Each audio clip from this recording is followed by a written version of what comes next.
working with everybody, and we're speaking with the family, and hopefully everything can be fairly taken care of. I understand the hurt. I understand the pain. That was President Trump moments ago speaking on the death of George Floyd. Meanwhile, Joe Biden using tragedy as an opportunity to attack President Trump. This is no time for incendiary tweets. It's no time to encourage violence. This is a national crisis. We need real leadership right now. Leadership that will bring everyone to the table so we can take measures to root out systemic racism. The president under fire after tweeting, quote, "When the looting starts, the shooting starts." Biden's potential running mate, Elizabeth Warren, piling on Trump, tweeting, "Donald Trump is calling for violence against Black Americans. His advocacy of illegal state-sponsored killing is horrific. Politicians who refuse to condemn it share responsibility for the consequences." All right, Greg, what do you think about Joe and Liz Warren getting involved with this? Okay, so we're in this situation. I know we're going to do this segment later on the idea of fact-checking tweets. What Liz Warren just did is patently false, and we know what Donald Trump was talking about. He was referring to the shootings the night before, which was Wednesday. But here's the bigger story here. Everyone pretty much is on the same side on this story. There's nobody that believes that this guy shouldn't be in jail. Everybody is equally outraged. Some people are more outraged, and legitimately so. But we're all on the same page, and I don't think that's working for the media's business model or for the Democrats, right? So they have to create a sense of division where there is none. So they're creating this idea that President Trump is somehow on the other side, when in fact he's on the same side as Black Lives Matter. I mean, this guy, he came out early and was disgusted by the video, and he praised the victim well before a lot in the media did. So I think what they're doing is they're fabricating a division because that's what they're used to, that's what they're comfortable, and that's how they get the clicks. Yeah, it's an interesting point, Dana, that Greg made when we had things in the past, whether it's hands up, don't shoot, or the George Zimmerman situation. It wasn't as cut and dry, right? And there was a lot of misinformation at the time. Like we're seeing right now, it's pretty clear cut. So the media's business model here, is it working in your opinion? Well, the video makes a big difference, and I think that somebody earlier today said that the video is a great equalizer. And there's the well, we haven't seen it yet, but the footage from the police body cams, I think that will be instructive. And I thought that was interesting because yesterday at that press conference that the state and local officials had right after our show yesterday, they said that there's other evidence, and that's why they couldn't do any charges. That changed all of a sudden within about 18 hours. So it will be interesting to see. But anyway, when Ferguson erupted, or when Baltimore erupted, President Obama himself was not blamed, and rightfully so. So the same thing should go for President Trump. Is he directly responsible for what's happened in Minneapolis? No.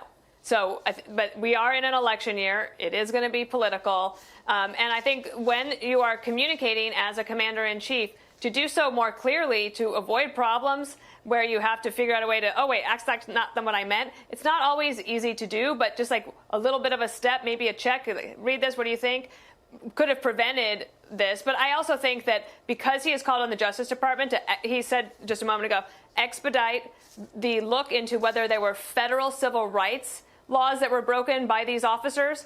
That will also happen under Attorney General Barr because the president said he's asked him to expedite those. So all of this is actually moving fairly quickly. It's not going to take months to do this investigation, and partly that's because we had that video. So, Lawrence, Dana mentions the Obama-Biden administration. They had a lot of problems with race, with violence, with guns in the inner city. There's a lot of controversy. I'm not sure if the Obama-Biden, the way they handled it, was that great. So now Biden coming out of nowhere saying, we need to do this, we need to do that. I mean, but they were there for 8 years. What exactly did they do? So I want to take it back to the community before I go and make my way to Biden and Obama. So who was in leadership at the time were Democrats in this area, right? One of those people was the senator from Minnesota, Amy Klobuchar. She was a DA there. Yep.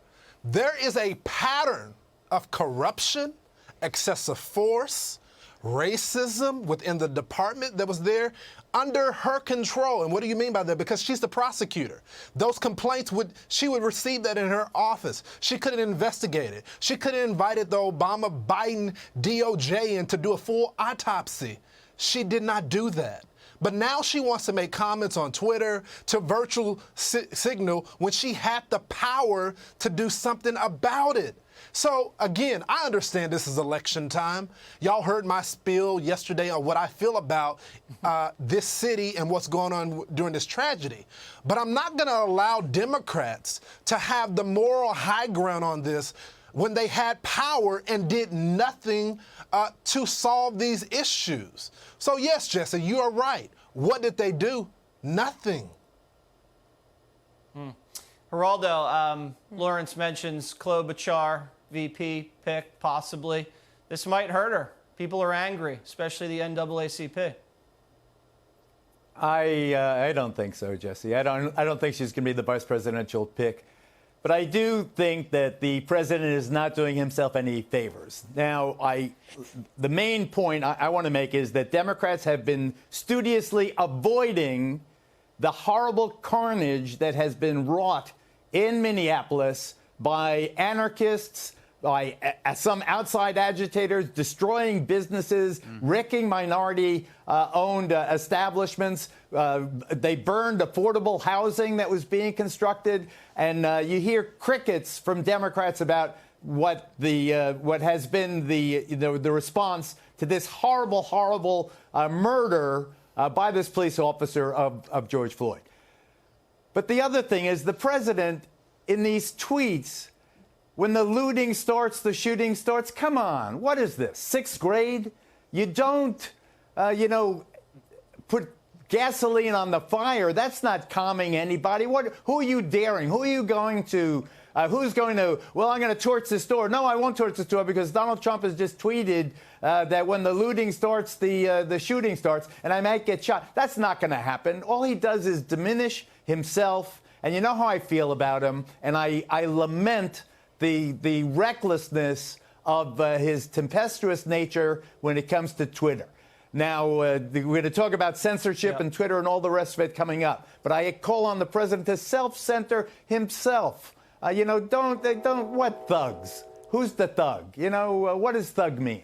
Jesse? Back to you. Jesse, here's what I don't believe the tweets help, but what drives me a little nuts is that it seems that the media is more disturbed, the media believes that the citizens of Minneapolis are as disturbed about Trump's tweets as they are. Like, they think that the citizens of Minneapolis are like, oh my God, never mind that our city's burned to the ground. Trump's tweets are outrageous. Why go there, Greg? Why go there? You didn't miss my point. Why would you? Well, you know what? Part of the deal is Twitter. That's not my point. Twitter targeted it because it is subjective. Because Yes. it's a problem, and we're going to discuss it next. All right.